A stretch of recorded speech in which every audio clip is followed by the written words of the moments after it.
On est ici sur le pont des Princes, donc c'est un pont qui a 140 ans et qui a longtemps posé des problèmes de sécurité. Il y a quelques années déjà, la municipalité a décidé de faire un élargissement par encorbellement de ce pont, avec un élargissement qui est trop faible pour pouvoir vraiment avoir une sécurité maximale. Cette petite passerelle qui a été faite il y a quelques années, on va quand même la conserver pour les piétons, mais on a décidé d'y adjoindre une passerelle beaucoup plus large de 3 mètres pour permettre aux vélos et aux piétons de venir en toute sécurité pour passer du nord vers le sud de la commune.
Un peu de difficulté sur l'arrivée, avec la sortie pour prendre le rond-point, avec les îlots centrales, et puis les bordures en béton, mais la manœuvre délicate sur l'arrivée, mais ça s'est bien passé.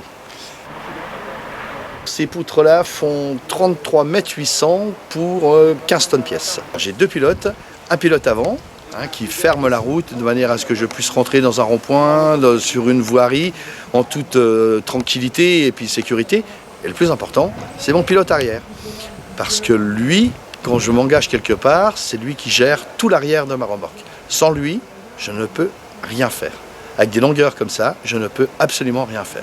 Alors j'ai cru comprendre qu'il a une télécommande. Il a la télécommande parce que cette remorque, comme beaucoup d'autres, sont équipées d'une télécommande.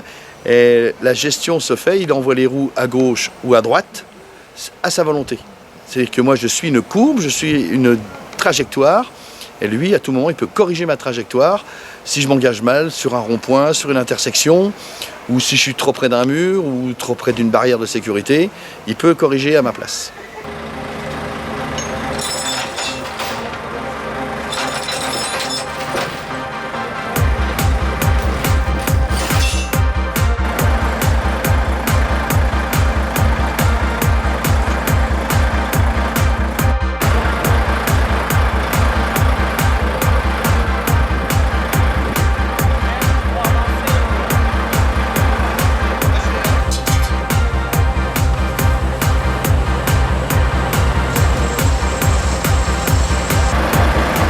La passerelle de Noisy-le-Roi, mon premier ouvrage d'art, est impressionnante de par sa longueur qui fait plus de 33 mètres de long. Arrivé avec un convoi exceptionnel qui a mis plus de 2 jours, arrivé de Lorraine. Et ce qui a été plus impressionnant, c'était la mise en place. Donc toute la passerelle a été montée et mise en place en un seul morceau. Et une grue de 700 tonnes a été utilisée sur ce chantier, une grue qui est très rare.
Nous avions la grue positionnée de l'autre côté du pont et le pont n'étant pas accessible aux poids lourds, la passerelle est arrivée de l'autre côté. Donc la grue a dû aller chercher la passerelle à 55 mètres de long, ce qui a fait que nous avons dû utiliser une grue aussi puissante.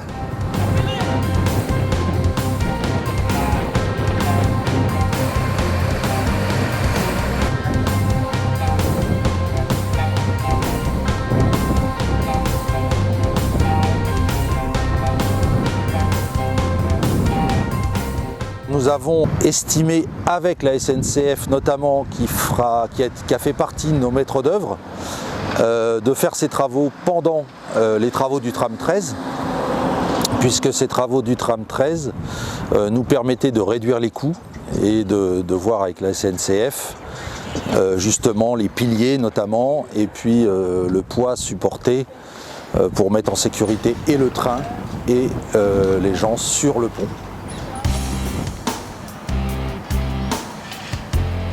Une fois la structure métallique posée, nous avons posé 14 dalles en béton de 5 tonnes chacune via la grue qui était déjà sur place, qu'on a clavé ensuite via une liaison en béton armée.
Dès qu'il a balayé la brouette, on a une fraction de temps, un certain temps pour pouvoir le travailler, autrement il est saisi, durci, on n'arrive plus à le manipuler comme on veut.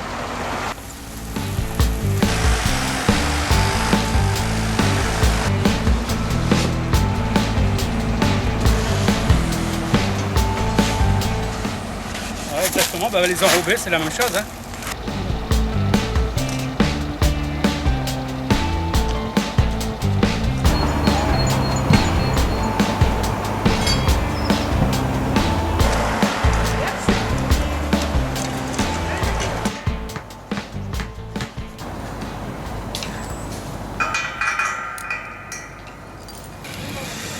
Nous avons mis en place les protections caténaires qui sont normées SNCF.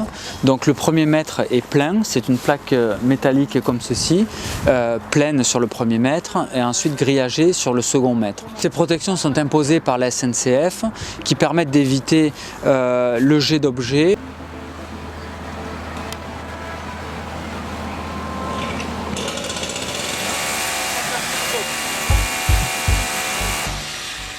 Cette passerelle a été réalisée par une entreprise qui est spécialisée justement dans ce type de passerelle, qui a fait notamment beaucoup de travaux sur le métro de Paris et sur les passerelles parisiennes, à la Villette notamment. Ce qui nous a permis de réduire les coûts et aussi de tomber sur des gens spécialisés. Nous avions globalement une enveloppe retenue à 700, un peu plus de 700 000 euros.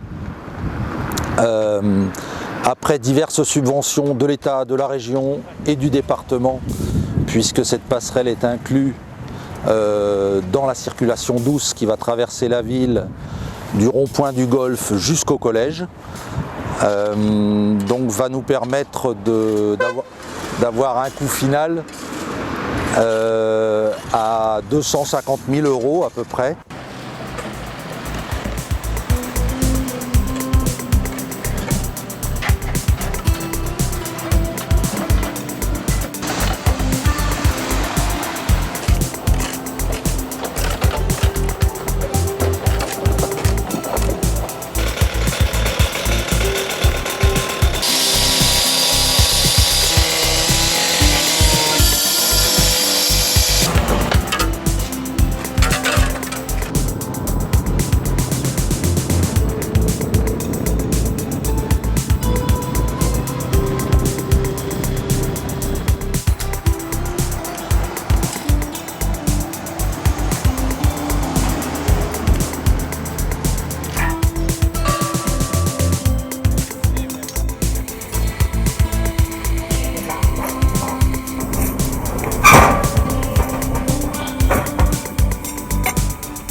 Le mètre cube qui a passé là.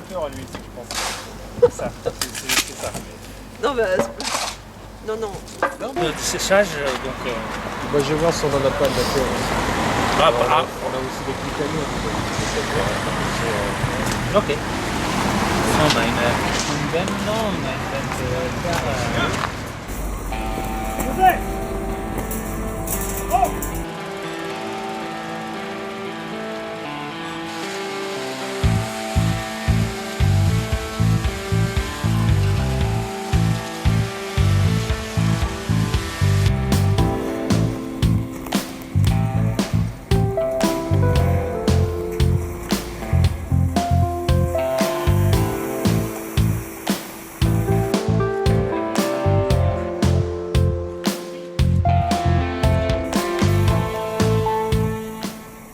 pour liaisonner donc, la partie en asphalte et le reste de la voirie.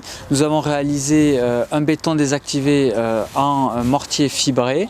Donc un mortier fibré, c'est un mortier classique, donc du béton, avec des additions de fibres qui peuvent être soit métalliques, soit synthétiques, qui permettent de donner une résistance supplémentaire au revêtement afin d'éviter qu'il fissure ou qu'il se désagrège dans le temps.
On se trouve ici donc sur cette passerelle d'une largeur de 3 mètres qui permet donc à un grand nombre de personnes en vélo ou à pied de rejoindre le sud de la commune depuis le nord et notamment le quartier de la Quintigny, le quartier des Vergers du Roi, plus les habitations qui sont en train d'être construites, qui permet également, on a quelques centaines de collégiens qui passent par ici, soit pour aller au collège, soit pour rejoindre le stade du Cibano, et puis plus largement tout le flux de ces personnes qui souhaitent, soit à pied ou en vélo, rejoindre les belles balades de la plaine de Versailles. Donc c'est vraiment un équipement dont on est très fier et qui permet de supprimer ce point dur de sécurité qui subsistait sur la commune. Cette passerelle va donc nous permettre d'avoir sur Noisy-le-Roi une mobilité douce, une mobilité apaisée et une mobilité décarbonée. Voilà, c'est une très bonne nouvelle pour notre ville.